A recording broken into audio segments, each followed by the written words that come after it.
मित्रांनो, welcome to the day 47 of daily vlogging with just Neel things. आपण आहोत पुण्यामध्ये आणि पुण्यात आपण का आलो आहे? आज आहे वीरदासचा स्टँडअप शो आणि त्या शोची तिकीट्स खूप आधीच आम्ही काढलेली, त्याच्यामुळे मला विसरलेलो मी की हे आहे, तर आज अचानक यावं लागलं आहे.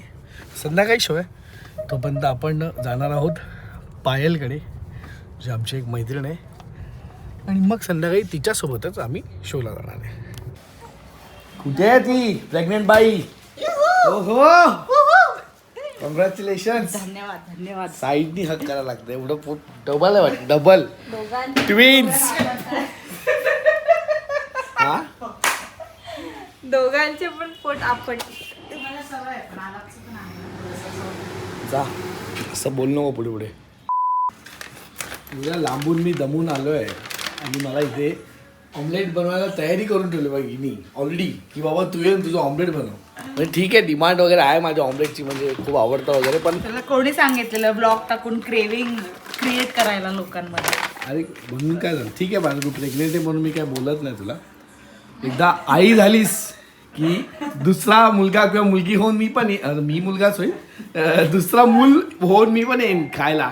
मम्मी मला पण द्या, मला पण पाहिजे जेवायला. पहिल्यांदा मी कुठल्या तरी बाईचे डोहाळे वगैरे पूर्ण करतोय. लाड देऊ नका श्रेया, तू इन्स्पायर नको याच्यानी.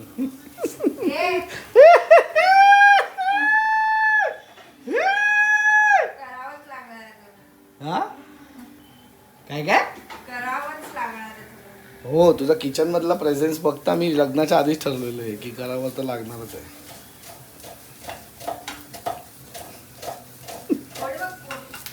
तेच पोट माझं त्याच्यामुळेच वाढलंय. किचन मध्ये काम करायची की जिमला जाऊन काम करायचं, हा प्रश्न मला डिलेमा आहे माझा. हे मी टाकणार आहे, आत्ताच अपलोड करतो एवढा पाठ. जॉबवर बोलतेस काय बोलतेस, कसं झालंय? चांगलं आलंय ना? एक नंबर. आणि काय बोलायचं तुला? नाही, मला युजली अंडा आवडत नाही, कारण का त्याचा वास खूप घाण येतो आणि ह्याचा अजिबातच वास येत नाही आहे आणि टेस्ट पण खूपच A1. थँक्यू. डोहाळे पूर्वा यांचे डोहाळे पुरले की नाही? Baby and mother. अस्वेन.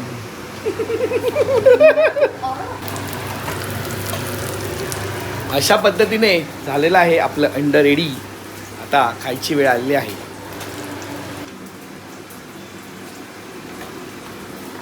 घरी पण आवडतं, इकडे पण तुमच्या घरी पण आवडतं. आपलं आयुष्य काय झालंय यार श्रिया. पायल आहे का तुझ्याकडे?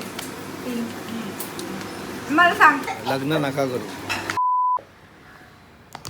हा जो आयटम आहे भाई साहब, डायरेक्ट ह्याच्यानंतर झोपच येते, पाय बीचे बाप चिपतंय बाप. 15 मिनिटाचा सेशन आहे.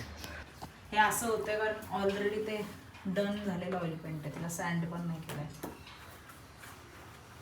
पूर्ण दरवाजा मारणार की एवढाच मारणार? अख्खा दरवाजा. मग लाईन का टाकली तेवढीच? जस्ट तेवढा नीट कम्फर्टेबली हात जातोय मला, पॅच पॅच येण्यापेक्षा. बाहेर जाऊ का? हो, एक सेकंड.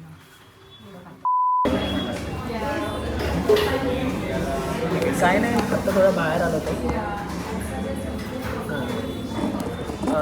तू सांग मला कधी भेटायचं, बोल. मी अर्धा तास जरा बाहेर आलो होतो, मी आलाय म्हणून भेटायला. अर्धा एक तासात घरी पोचतोय. सांग. तू तर सब्जेक्ट झालायस गिफ्टिंगसाठी, आत्ताच फादर, त्याच्यामुळे खूप साऱ्या गोष्टी गिफ्ट होऊ शकतात तुला. नाही पण ते सगळं ते तू त्या झोनमध्ये असताना देणं बेस्ट आहे. नाही, मला नाही बोलत आहे, तुझं बोलतोय. तुला जर काही गिफ्ट द्यायचं झालं तर हा ना, आता तुला खूप मोठे सब्जेक्ट्स आहेत आता. हे बघ, पहिलं वेळेला कसं ना, तुझे पहिला बर्थडे मला जेव्हा आठवतं ना, तेव्हा तुझ्याकडे पण नव्हत्या बऱ्याच गोष्टी की ज्या ऑफर करण्यासारख्या होत्या. आता 3 वर्ष झाली आणि 3 वर्षामध्ये तुझ्याकडे सगळं आहे. ठीक आहे, एवढं काय महत्वाचं नाही गिफ्ट. नाही, खूप महत्त्वाचं आहे गिफ्ट, खूप महत्त्वाचं असतं मित्रा. असं नाही, ती बोलायची बात आहे.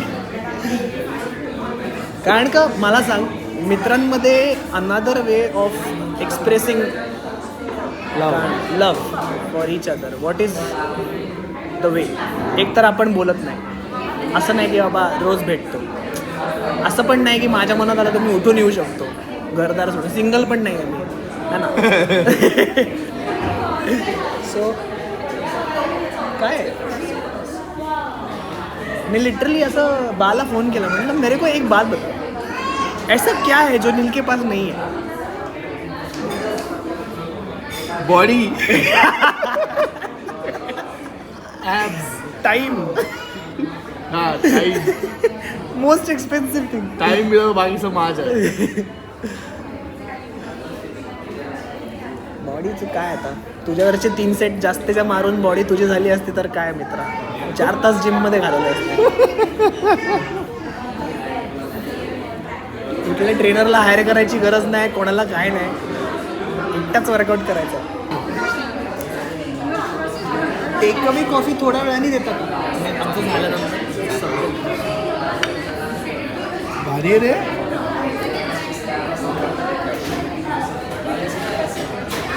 हे माझे.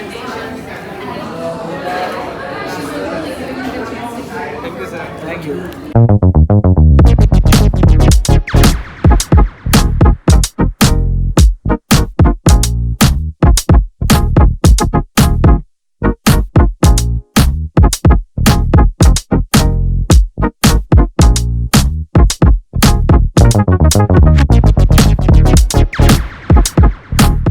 सो आता वीरदासच्या शोला आलो आम्ही आणि एंट्री करणार आहे, पण त्यांनी अशी प्लास्टिक बॅग दिली ज्याच्यामध्ये तुम्हाला तुमचा फोन सील करायचा आहे आणि त्याच्यात आणि तुम्ही वापरू नाही शकत तो. सो असा रूल आहे. May be of course for security reasons किंवा कोणी कॉन्टेंट आउट करू नये म्हणून.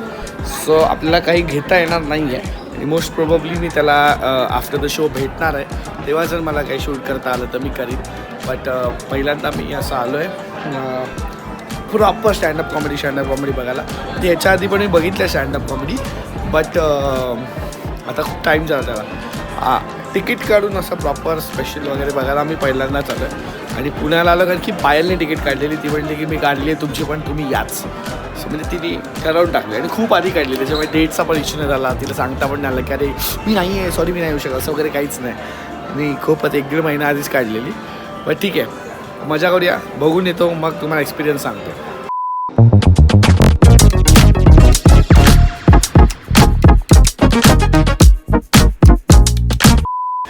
हां, सो फायनली आयुष्यात वीरदासचा शो बघितला आहे. आता मी ते जेवायला आलो आहे, थोडं वेटिंग आहे, तर म्हटलं एक ऑनेस्ट रिव्ह्यू देऊया वीरदासच्या शोचा. जर तुम्ही आत्तापर्यंत वीरदासचा शो बघितला असेल तर तुम्हाला माहिती असेल मी काय बोलतो. नसेल बघितला तर एक तर पहिली गोष्ट तो पूर्ण शो इंग्लिशमध्ये करतो, ठीक आहे. ऑफकोर्स मध्ये पण हिंदी बोलतो, पण पूर्ण शो इंग्लिशमध्ये करतो. तो इंटरनॅशनल कॉमिक आहे. दुसरी गोष्ट पॉलिटिकल कॉमेडी आहे, सटायरिकल कॉमेडी आहे and all sorts of comedy. मी असं म्हणणार नाही फक्त पॉलिटिकल आहे असं काही नाही. आणि पूर्ण फोन्स वगैरे सील्ड होते, त्याच्यामुळे तो एक एक्सपिरियन्स जो आहे, मला ही आयडिया खूप आवडली फोन सील करायची, की जो एक्सपिरियन्स आहे की तुमचं पूर्ण लक्षात राहतं तिकडे. आणि मग तो सगळ्याबद्दलच बोलतो, की जोकबद्दल पण बोलतो, जोक लिहितो कसा त्याच्याबद्दल पण बोलतो, समाजातल्या विषयांवर बोलतो, कॉमेडी किस्से त्याच्याबद्दल बोलतो. आणि मला ओव्हरऑल असं वाटलं की पॉवर पॅक ॲक्ट होता. म्हणजे मला कळलं नाही की एवढा टाईम त्यांनी 1.5 तास घेतला आणि तो कधी झाला मला कळलंच नाही. एक्सपिरियन्स खूप बाप होता. ऑफ स्टेज पण तो येतो, ऑन स्टेज तर असतोच, ऑफ स्टेज पण तो येऊन बोलतो आपल्यासाठी. तो तुम्हाला एका राईडमधनं नेतो जिथे तुम्ही खूप हसता, तो तुम्हाला खूप अनकम्फर्टेबल पण करतो, तो तुम्हाला रियालिटी पण दाखवतो आणि तो क्विकली त्यातनं बाहेर पण काढतो. ऑफकोर्स तो इतका एक्सपिरियन्स्ड कॉमिक आहे, पण मला खूप मजा आली. तुम्ही बघितला तर पाहिजे, नक्कीच बघितला पाहिजे. जो आत्ता मी शो अटेंड केला त्याचा हा लास्ट शो होता इंडिया टूरचा. मे बी तो नवीन शोजसोबत येईल, पण of course the man has a lot of experience आणि तुम्ही बघितलाच पाहिजे. मला तरी वाटतं की तुम्ही बघितलाच पाहिजे. सगळ्या ॲस्पेक्टनी एन्जॉय कराल आणि एक्सपिरियन्स म्हणून चांगला आहे. हाच होता माझा रिव्ह्यू. आता आपण मस्त जेवूया आणि लगेच निघूया. आणि उद्या आहे संडे आणि उद्या आहे भरपूर काम, आणखी बड्डे जवळ येतो तर पण करायचं आपल्याला उद्या. सो उद्याच्या ब्लॉगमध्ये तुम्हाला ते पण बघायला मिळेल की काय आपली हेअरस्टाईल होते नवीन, काय आपण काय ट्राय करतोय वगैरे वगैरे वगैरे. बट काय नाही, जेवूया आता. Bye bye. चलो भेटूया. Bye bye. चला बाय बाय, टेक केअर. गामी हेअर. Bye bye. चला बाय बाय, भेटूया. येस. आम्ही झाल्यावर भेटू. चला सांगा तारीख आधी काय समजलं तर येतो आम्ही.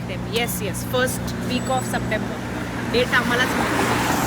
Bye bye. चला Bye. बाय बाय, जाऊ. Bye bye. आरामात झोपा, take care, bye bye. Bye bye.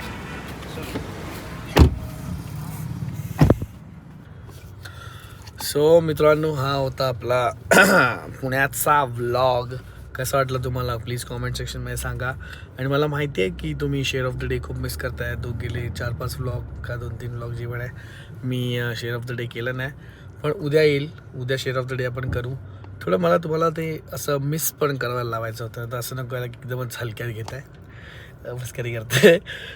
So yes, कसा वाटला तुम्हाला व्लॉग कॉमेंटमध्ये सांगा आणि भेटूया पुढच्या व्लॉगमध्ये. तोपर्यंत सबस्क्राईब राईट नाव.